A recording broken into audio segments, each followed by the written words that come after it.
नमस्कार, मी राहुल कुलकर्णी. NDTVमध्ये तुमचं स्वागत आहे. अभिनेते असलेले श्री राहुल सोलापूरकर यांनी छत्रपती शिवाजी महाराजांच्या आग्रा भेटीदरम्यान घडलेल्या घटनेवरून एक वादग्रस्त वक्तव्य केलं.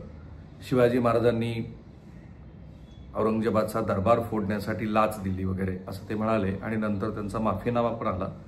ते म्हणाले की जर शिवछत्रपती प्रेमींची माझ्या या वक्तव्यानं काही भावना दुखावल्या असतील तर मी माफी मागतो. आता हा वाद जो आहे तो चालूच आहे, त्याच्यावरती वेगळ्या पद्धतीनं प्रतिक्रिया येत आहेत.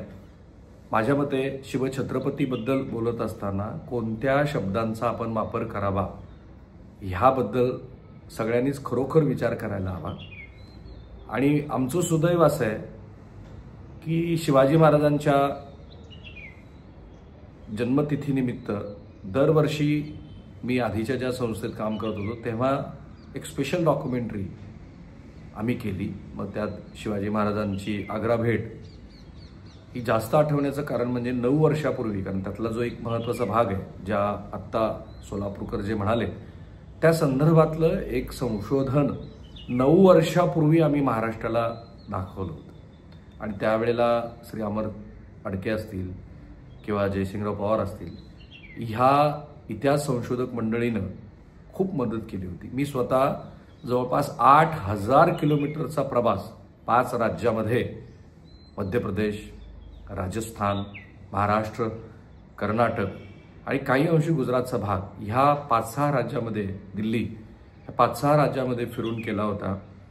आणि मला तेव्हा 9 वर्षापूर्वी केलेल्या डॉक्युमेंटरीमधली जी 2 महत्त्वाची कॅरेक्टर्स मला वाटली की जी महाराष्ट्रानं समजून घ्यायला हवीत. एक म्हणजे जेव्हा आग्र्यामध्ये मी गेलो तेव्हा आग्र्याच्या लाल किल्ल्यामध्ये, जसा दिल्लीत लाल किल्ला आहे तसाच आग्र्यामध्ये पण लाल किल्ला आहे, कुठलीच परवानगी आमच्याकडे नव्हती की एका चॅनलला तिथे जायचंय आणि आग्र्याच्या ज्या भागामध्ये महाराजांना ठेवलं असं म्हणतात आणि ते तुम्ही ती डॉक्युमेंटरी काढून बघा. आमच्या मते आग्र्याच्या त्या लाल किल्ल्यामध्ये कधीही महाराजांना ठेवलेलं नव्हतं. जिथे महाराजांना ठेवलं होतं ती जागा पण आम्ही शोधून काढली, ती ह्या अधिकाऱ्याच्या मदतीने. आय थिंक दीक्षित नावाचे कोणीतरी अधिकारी होते, ते होते मध्य प्रदेशचे, तर ते पुरातत्व विभागाचे प्रमुख होते.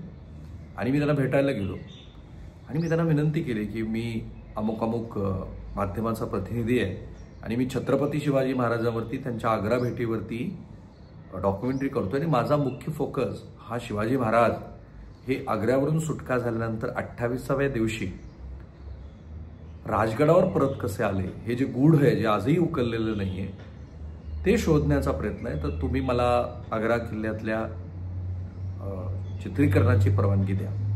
त्यांनी माझ्याकडे असं खालीवर पाहिलं.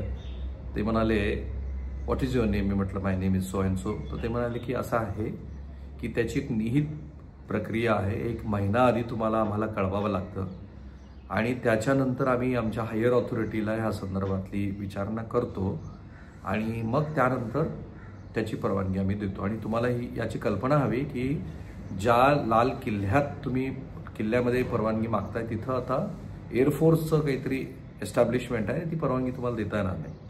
पण मी त्यांना सांगितलं की सर असं 19 फेब्रुवारी 19 तारखेला आम्हाला ही महाराजांवरची डॉक्युमेंटरी रिलीज करायची आहे, तर तुम्ही परवानगी द्या.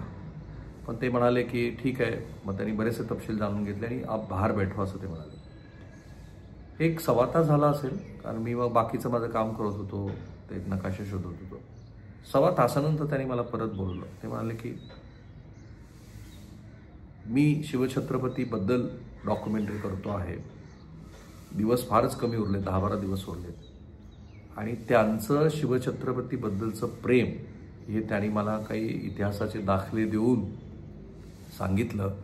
आणि स्वराज्य निर्मितीबद्दल शिवाजी महाराजांच्या त्यांच्या कर्तृत्वाचा, आई जिजाऊच्या कर्तृत्वाचा उल्लेख करून ते म्हणाले की मैं आपको, आप शिवाजी महाराज पे डॉक्यूमेंट्री कर रहे हो इसलिए परमिशन दे रहा हूँ, वरना मैं कभी भी अपनी पूरे सर्विस में इस तरीके की गलती कभी नहीं करता. आणि एवढंच नाही तर त्या अधिकाऱ्यानं मला शिवाजी महाराज साधारणपणे कुठे त्यांना नजरकैदेत ठेवलं होतं ती जागा आणि आग्र्याचे जुने सगळे नकाशे काढून दिले. मी त्या अधिकाऱ्याचा शतश आभारी आजही.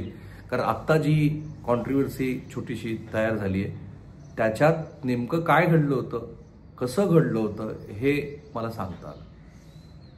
शिवाजी महाराजांच्या ह्या त्यानंतर मग आम्ही ते चित्रीकरण केलं, किल्ल्याच्या आतमध्ये चित्रीकरण केलं. ही सगळ्यात मोठी गोष्ट आहे. आणि जिथे महाराजांची आणि औरंगजेबाची दिवाणी खास दिवाणी आममध्ये भेट झाली तीही जागा आम्ही महाराष्ट्राला दाखवली आणि त्या डॉक्युमेंटरीला उत्तम असा प्रतिसाद मिळाला. लाखो प्रेक्षकांनी त्याची वाहवा केली. आजही ती डॉक्युमेंटरी उपलब्ध आहे यूट्यूबवरती, यू कॅन सर्च. आता शिवाजी महाराजांच्या या आग्रा भेटीमध्ये माझ्या मते रामसिंग हा जो मिर्झाराजे जयसिंहचा मुलगा आहे, ज्याला नंतर शिवाजी महाराज आग्र्यातनं फरार झाल्यानंतर निघून गेल्यानंतर औरंगजेबानं या रामसिंगचा बळी घेतला. तीही कशी कहाणी आहे ते ह्या तुम्ही डॉक्युमेंटरीमध्ये बघा. आमच्या ह्या संशोधनामध्ये आम्हाला पुरंदरचा तह मिळाला. तो बिकानेरला मिळाला. 30 फूट लांब, 2.5 फूट रुंद, सुवर्ण अक्षरामध्ये लिहिलेला मिर्झाराजे जयसिंहचं त्यातल्या अटी आणि शर्ती सगळ्या महाराजांनी काय रणनीती वापरून कोणते नेमके किल्ले दिले होते की परत ते किल्ले महाराजांनी आग्रा भेटीच्या त्यांच्या शिथापीनं त्यांनी स्वतःची सुटका करून घेतल्यानंतर परत मिळाली वगैरे. तर त्याच्यामध्ये जेव्हा तो पुरंदरचा तह मी हातात घेतला, तो 18व्या दिवशी मी पुरंदरचा तह हातात घेणारा महाराष्ट्रातला एक सामान्य दर्जाचा पत्रकार होतो. आणि मी तिथे हा प्रश्न विचारले होते की जर एक पत्रकार 18व्या दिवशी बिकानेरच्या ह्या आर्काईव्हमध्ये जाऊन ते कागदपत्र मिळवू शकतो, तर महाराष्ट्रातल्या संशोधकांनी अनेक प्रयत्न ह्यापूर्वी केले असतील तर त्याची व्याप्ती आणखी वाढवता येईल का वगैरे. पण तिथे मला एक त्या आर्काईव्हचे प्रमुख भेटले, महेंद्रसिंग खडगावत. ते मध्य प्रदेशचे माजी रणजीपटू आणि ते त्या आर्काईव्ह डिपार्टमेंटचे प्रमुख होते.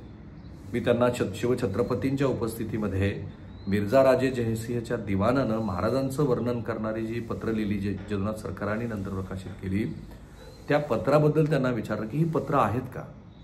तर ते म्हणाले हो आहेत. आणि त्यांनी महाराजांच्या उपस्थितीमध्ये जी पत्र लिहिली ती माझ्या हातात ठेवली. तेव्हा माझे हात थरथरलेले होते की महाराजांच्या उपस्थितीत लिहिली पत्र आपण बघतोय. ती पत्र आम्ही महाराष्ट्राला दाखवली आणि त्या पत्राचं कॅमेरामध्ये जेव्हा आम्ही वार्तांकन करत होतो तेव्हा महेंद्रसिंग खडगावत ऑन कॅमेरा रडले. का रडले तर शिवाजी महाराजांचं वर्णन करत असताना ते म्हणाले कि ये अपने देश का पहला स्वतंत्र योद्धा है कि जिस योद्धा ने अपनी पूरी जान लगाकर इस देश की आज की जो स्थिति है उसकी नींव रखी. माझी तुम्हाला सगळ्यांना विनंती आहे की तुम्ही ती डॉक्युमेंटरी जी आम्ही आग्रा भेटीची आग्रा सुटकेची केली आहे ती जरूर पहा. पण त्यातला शिवाजी महाराजांनी ज्या पद्धतीनं औरंगजेबाचा दरबार फोडण्यासाठी 67,500 रुपयाचं कर्ज घेतलं आणि आई जिजाऊनी आजच्या बीड जिल्ह्यामध्ये असलेल्या केस तालुक्यातल्या धारूर इथल्या किल्ल्यामध्ये त्याची कशी परतफेड केली ते तुम्ही जरूर समजून घ्या. हा शिवछत्रपतींच्या रणनीतीचा भाग होता. माझ्या मते ज्यांना कोणाला आयुष्यामध्ये वेगळ्या गोष्टी शिकायच्या असतील त्यांनी शिवाजी महाराजांच्या व्यक्तिमत्वाचा अभ्यास करावा. सर्वांगीण असलेलं हे व्यक्तिमत्व की ज्या व्यक्तिमत्वामध्ये तुम्हाला अगदी शोधून सुद्धा दोष सापडणार नाही, तो जो त्या डॉक्युमेंटरीतला महत्त्वाचा भाग आहे. एरवी मी ते तसं केलं नसतं, परंतु आजच्या ह्या सगळ्या पार्श्वभूमीवरती नेमका इतिहास काय आहे ते समजून घेण्यासाठी आवश्यक आहे. म्हणून तो भाग हा शेवटपर्यंत पहा. थांबूया. पुन्हा तीच विनंती, आमचं यूट्यूब चॅनल सबस्क्राईब करा, बेल आयकॉन दाबा आणि अधिकात अधिक लोकांपर्यंत हे व्हिडिओ जाऊया. पहा शिवाजी महाराजांनी औरंगजेबाचा दरबार फोडण्यासाठी काय केलं. आणि ज्या जागेच्या शोधामध्ये एबीपी माझाची ही मोहीम सुरू आहे, फिरोज खान खोजाची कबर असं म्हटलं.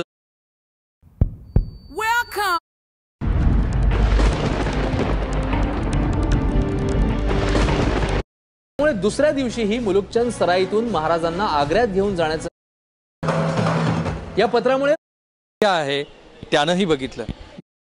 उतरवला एक या आग्रा मोहिमेचा आपण आहे की रामसिंग ऐतिहासिक एक महाराजांचा लवाजमा. हा पत्रव्यवहार महाराष्ट्रासाठी राजांच्या स्वागताला मिर्झाचा एवढा विपर्यास शोधामध्ये एबीपी माझाची दरम्यान पूर्वी मुघलांच्या मनसबदारांच्या नाही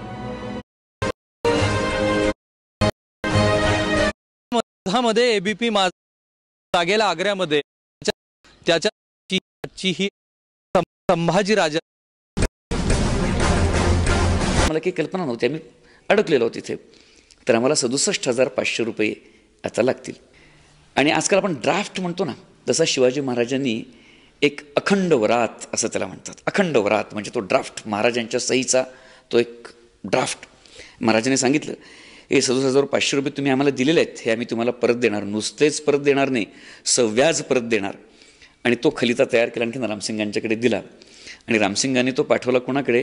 त्यांचे वडील जे मिर्झराजी जयसिंग होते ते कुठे होते? महाराष्ट्रामध्ये बीड जिल्ह्यामध्ये, आजच्या बीड जिल्ह्यामध्ये केजच्या जवळ किल्ले धारूरवर, ते त्यांच्याकडे तो पाठवला.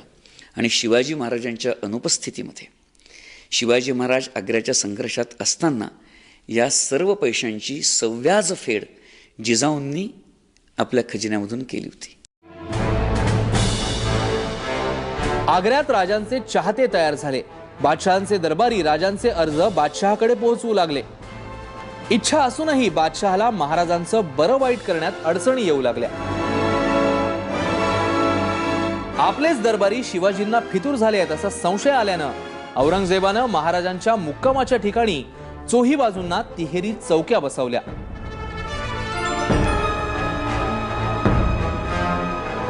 राजांना नजरकैदेत टाकलं.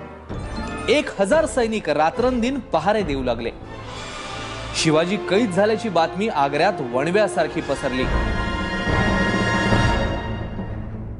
महाराज आग्र्यात चर्चेचा विषय झाले. जयसिंह औरंगजेबाला म्हणाला की शिवाजी 10 ते 15 फूट उंच उडी मारू शकतात, एकाच दमामध्ये 40 ते 50 कोस चालत जाऊ शकतात. शाहिस्ते खानानं तर बादशहाला पत्रच लिहिलं की शिवाजींना ठार करा, नाहीतर मी मनसब सोडून फकीर होतो. या आग्र्यातले लोकच म्हणू लागले की औरंगजेब बादशाह जेव्हा या लाल किल्ल्यातून त्याच्या इच्छित स्थळी जाण्यासाठी निघतो तेव्हा आधी चौक्या बसवतो आणि नंतरच जातो. हा असा शिवछत्रपतींच्या पराक्रमाचा आग्र्यामध्ये करिश्मा पसरला होता. राजांनी औरंगजेबाला आणखी गोंधळात टाकलं. सोबतच्या आणलेल्या मनसबदारांना परत जाण्यासाठी परवाने देण्याची बादशहाला विनंती केली. परवान्याच्या जाळ्यात बादशहा अडकला. शिवाजींचे लोक कमी होत आहेत असा विचार करून बादशहाने परवाने वाटले. याच परवान्यातून मोठ्या शिताफीने महाराजांनी स्वतःचा खोटा परवाना बनवून घेतला.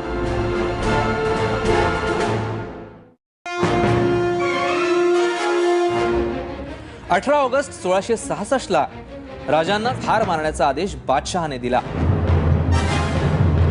पण त्याच्या ठीक एक दिवस आधी 17 ऑगस्ट 1666 या दिवशी आग्र्यामध्ये महाराजांनी इतिहास घडवला. औरंगजेबाची पुरती फटफजिती केली.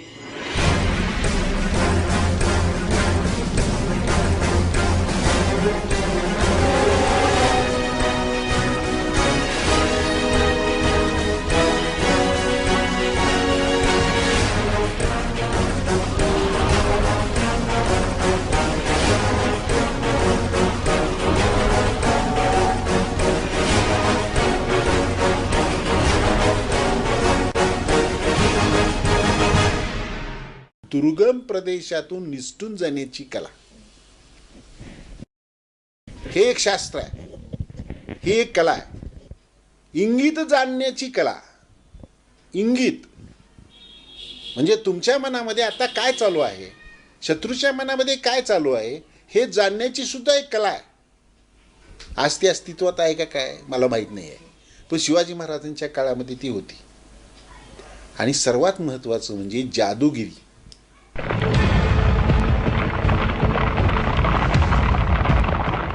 आग्र्यात दाखल झाल्यापासून 99व्या दिवशी महाराज आग्र्यातून फरार झाले. राजांची रणनीतीच अशी की राजे निसटले हे वृत्त मुघलांना 18 तासांनंतर कळलं. 2.5 लाखाची मुघल फौज महाराजांच्या शोधात निघाली.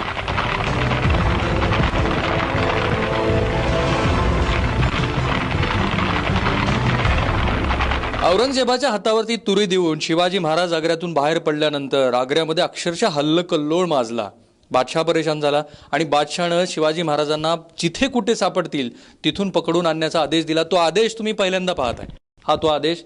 खड़गांवकर जी बताइए कि ये आदेश किन किन लोगों को दिया गया था? आवेरी, तोसा, मोजागाद, मालीपुरे, मलारनो, फटोस, टोंक, नौनवाई, नारायणा, लालसोट, मनोहर सिंहपुर, इन सब अजबगढ़ ये जितने भी जागीर हैं इन सब को फरमान दिए गए कि आप शिवाजी को जिंदा सही सलामत पकड़ के पेश करें।